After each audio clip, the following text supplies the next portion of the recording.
여러분 요즘 주식시장 분위기 정말 뜨겁죠? 지수는 고점 근처에 있고 대형주들은 연일 화제가 되고 있습니다. 근데 솔직히 불안하지 않으세요? 지금이 꼭대기면 어쩌지 나만 고점에서 물리는 거 아닐까 하는 공포 말입니다. 저는 2020년 코로나 때 고점에서 풀매수했다가 큰 손실을 겪었습니다. 계좌가 반토막 나는 경험도 했고 2022년 금리 인상 쇼크 때도 똑같은 실수를 반복했습니다. 하지만 그 경험 덕분에 이제는 알아요. 진짜 돈은 하락장에서 번다는 거려.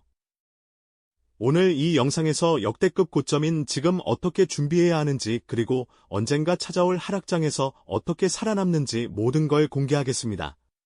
안녕하세요 여러분, 지금 주식 커뮤니티 분위기 아시죠? 온통 수익 인증과 대박 후기뿐입니다.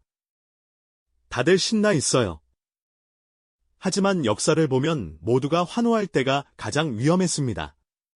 2000년 닷컴 버블 당시 나스닥은 5,000선을 돌파하며 매일 신고가를 경신했지만 그 후 78% 폭락해서 회복까지 15년이 걸렸습니다.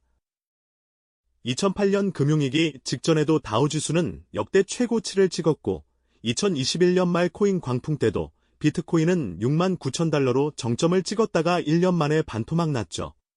시장이 언제든 분위기를 바꾼 사례는 수도 없이 있었습니다. 물론 더 오를 수도 있어요. 하지만 중요한 건 만약을 대비하는 겁니다. 준비된 사람만 살아남습니다. 자, 그럼 가장 중요한 얘기부터 시작하죠. 절대 패닉셀 하지 마세요. 너무 뻔한 얘기 같지만 실제로 대부분의 개인 투자자들이 이 함정에 빠집니다. 과거 여러 하락 구간에서 공통적으로 나타난 현상인데요. 개인 투자자들은 지수가 10% 이상 하락했을 때 오히려 순매도로 돌아섰습니다. 반대로 외국인과 기관은 그 타이밍에 순매수를 했고요. 이게 무슨 뜻일까요? 개인은 떨어질 때 팔고 기관은 떨어질 때 삽니다. 그래서 개인은 계속 손해를 보는 겁니다. 워런 버핏은 이런 말을 했습니다. 남들이 탐욕적일 때 두려워하고 남들이 두려워할 때 탐욕적이 되라. 이 말을 꼭 기억하세요. 실제로 CNN의 공포탐욕 지수를 보면 극단적 공포 구간에서 매수한 투자자들의 향후 수익률이 훨씬 높았습니다. 반대로 극단적 탐욕 구간에서 매수하면 손실 확률이 높았고요. 데이터는 거짓말을 하지 않습니다. 그럼 도대체 언제까지 버텨야 할까요? 하락장의 역사적 패턴을 알아야 합니다. 미국 주식시장의 약세장은 길게는 몇 년씩 지속되기도 했습니다. 가장 짧았던 건 2020년 코로나 폭락으로 단 한 달 정도만 지속됐고, 반대로 닷컴버블 붕괴는 몇 년에 걸쳐 천천히 무너졌습니다. 중요한 건 이겁니다. 시장은 결국 회복했지만 그 과정은 생각보다 길고 고통스러웠다는 사실입니다. 나스닥이 닷컴버블 고점을 회복하는 데 15년이 걸렸어요. 그 15년 동안 얼마나 많은 사람들이 포기하고 나갔을까요? 그러니까 지금 여러분이 할 일은 단순히 버티는 게 아니라 길게 보고 준비하는 겁니다. 조급해하지 마세요. 그 다음으로 정말 중요한 게 현금 비중 관리입니다. 많은 분들이 착각하는 게 있어요. 하락장에서는 무조건 풀매수해야 한다는 생각이죠. 완전히 틀렸습니다. 하락장에서 가장 중요한 건 탄약입니다. 바닥이 어딘지 아무도 모르기 때문에 여유 자금을 남겨둬야 진짜 바닥에서 물량을 더 실을 수 있습니다. 저는 개인적으로 현금 비중을 일정 수준 유지합니다. 중요한 건 비율보다 여유 자금 관리입니다. 만약 지금 수익이 많이 난 상태라면 일부 차익 실현해서 현금을 확보하는 것도 방법입니다. 그러면 시장이 추가로 10% 더 빠져도 여러분은 그 구간에서 평단가를 낮출 수 있고 20% 더 빠져도 또 평단가를 낮출 수 있습니다. 이게 바로 분할 매수 전략입니다. 한 번에 올인하지 마세요. 새로 투자할 자금이 있다면 여러 번에 나눠서 매수하는 겁니다. 이렇게 하면 심리적으로도 훨씬 편합니다. 그리고 지금 당장 해야 할 게 있어요. 포트폴리오 점검입니다. 하락장에서는 모든 주식이 다 빠지지만 빠지는 속도가 완전히 다릅니다. 재무 구조가 탄탄한 기업은 상대적으로 덜 빠지지만 테마주나 실적 없는 주식은 훨씬 많이 빠집니다. 지금 여러분 계좌 한번 열어보세요. 수익 난 종목들 있을 겁니다. 그 종목들 하나하나 냉정하게 평가해보세요. 이 회사가 5년 뒤에도 살아있을까? 실적이 계속 나올까? 부채 비율은 괜찮을까? 만약 확신이 안 선다면 지금이 차익 실현 타이밍입니다. 하락장에서 중요한 건 살아남는 겁니다. 수익률 경쟁이 아니에요. 제가 2020년에 저지른 가장 큰 실수가 바로 이겁니다. 테마주에 욕심내서 계속 들고 있었는데 결국 그 주식은 90% 이상 빠졌습니다. 재무 구조가 안정적이고 현금 흐름이 검증된 기업으로 갈아탔다면 훨씬 나았을 겁니다. 여러분은 제 실수를 반복하지 마세요. 여기서 하나 더 알려드릴 게 있는데요. 리밸런싱이라는 전략입니다. 이건 진짜 마법 같은 전략인데 아는 사람이 별로 없습니다. 리밸런싱이 뭐냐면 정해진 비율을 유지하기 위해 주기적으로 사고 파는 겁니다. 예를 들어 주식 50% 채권 50%로 시작했는데 주식이 많이 빠져서 주식 30% 채권 70%가 됐다고 칩시다.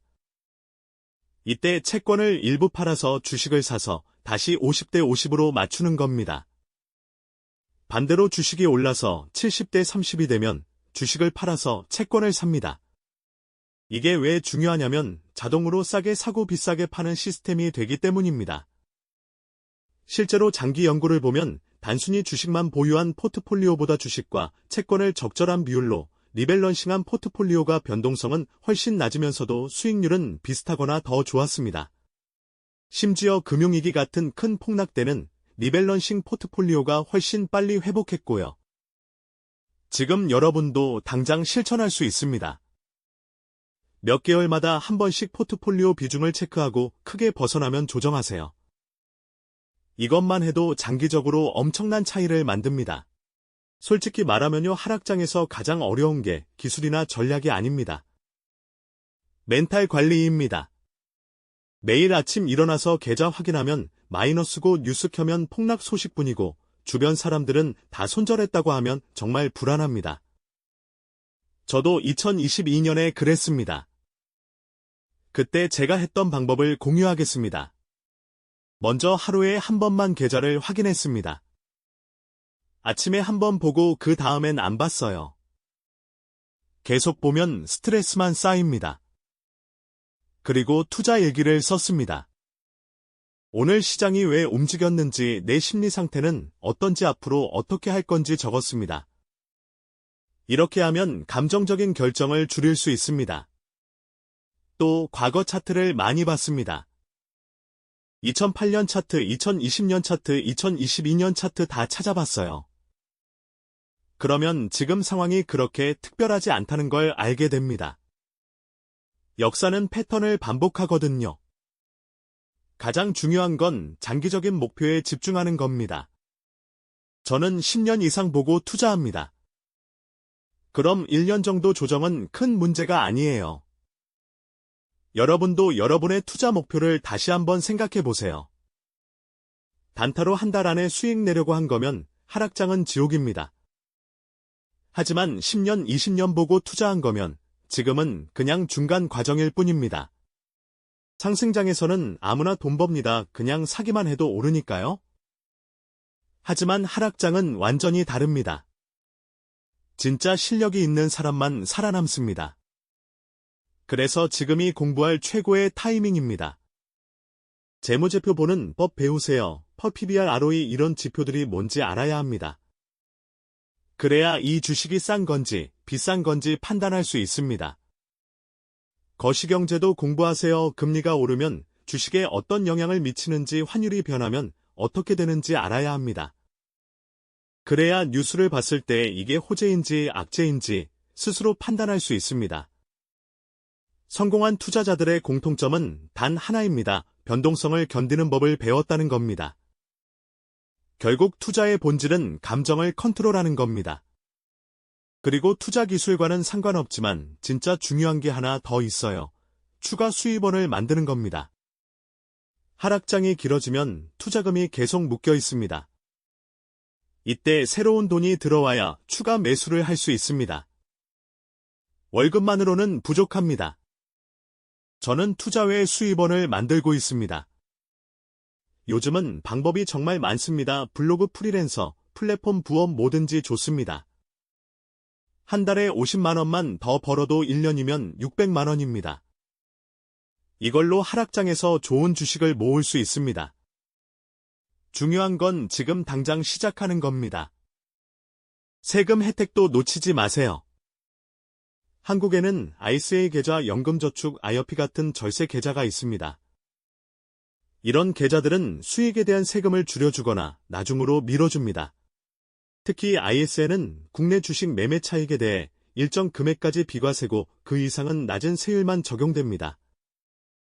일반 계좌보다 훨씬 유리하죠. 만약 아직 이런 계좌 안 만드셨으면 지금 당장 만드세요. 연금저축과 IRP는 연말정산 때 세액공제도 받을 수 있어서 일석이조입니다. 하락장에서는 이런 작은 차이들이 나중에 큰 차이를 만듭니다. 마지막으로 이건 정말 꼭 명심하셔야 합니다. 절대 빚내서 투자하지 마세요. 신용대출 받아서 주식 사면 안 됩니다. 주식담보대출도 위험합니다. 왜냐하면 하락장에서는 마진콜이 올 수 있기 때문입니다. 주가가 일정 수준 이하로 떨어지면 강제로 청산당합니다. 그럼 바닥에서 팔리는 거예요. 가장 최악의 시나리오입니다. 과거에 실제로 많은 사람들이 이렇게 큰 손실을 봤습니다. 빚은 절대 안 됩니다. 투자는 반드시 여유자금으로만 해야 합니다. 당장 필요한 돈이나 빌린 돈으로 하면 멘탈이 무너집니다. 그러면 결국 최악의 타이밍에 팔게 됩니다. 자, 정리해 볼게요. 패닉셀 하지 마세요. 하락장은 예상보다 길 수 있으니 길게 보세요. 현금 여력을 확보하세요. 포트폴리오를 점검하세요. 리밸런싱 하세요. 멘탈을 관리하세요. 공부하세요. 추가 수입원을 만드세요. 세금 혜택을 활용하세요. 절대 빚내지 마세요. 이것들만 지키면 여러분도 어떤 시장에서든 살아남을 수 있습니다. 마지막으로 한 가지만 더 말씀드리겠습니다. 지금 시장은 누구도 확신할 수 없는 위치에 있습니다. 더 오를 수도 있고 조정이 올 수도 있습니다. 아무도 모릅니다. 하지만 한 가지는 확실합니다. 준비된 사람만 기회를 잡는다는 겁니다. 워런 버핏은 금융위기 때 움직였고 손정희는 닷컴버블 붕괴 후에 투자해서 큰 수익을 거뒀습니다. 이들의 공통점은 남들이 공포에 질렸을 때 냉정하게 움직였다는 겁니다. 지금 여러분도 준비하세요. 언젠가 기회가 왔을 때 잡을 수 있도록요. 10년 뒤에 돌아보면 오늘이 중요한 전환점이었다고 말하게 될 겁니다. 그러니까 포기하지 마세요. 계속 배우세요. 꾸준히 준비하세요. 그리고 멘탈을 지키세요. 여러분은 할 수 있습니다. 지금 이 영상을 끝까지 보신 것만으로도 여러분은 이미 남들보다 앞서 있습니다. 대부분의 사람들은 이런 준비조차 하지 않거든요. 여러분은 다릅니다. 이 영상이 도움이 되셨다면 좋아요와 구독 부탁드립니다. 그리고 댓글로 여러분의 생각을 공유해 주세요. 다 같이 준비합시다. 감사합니다.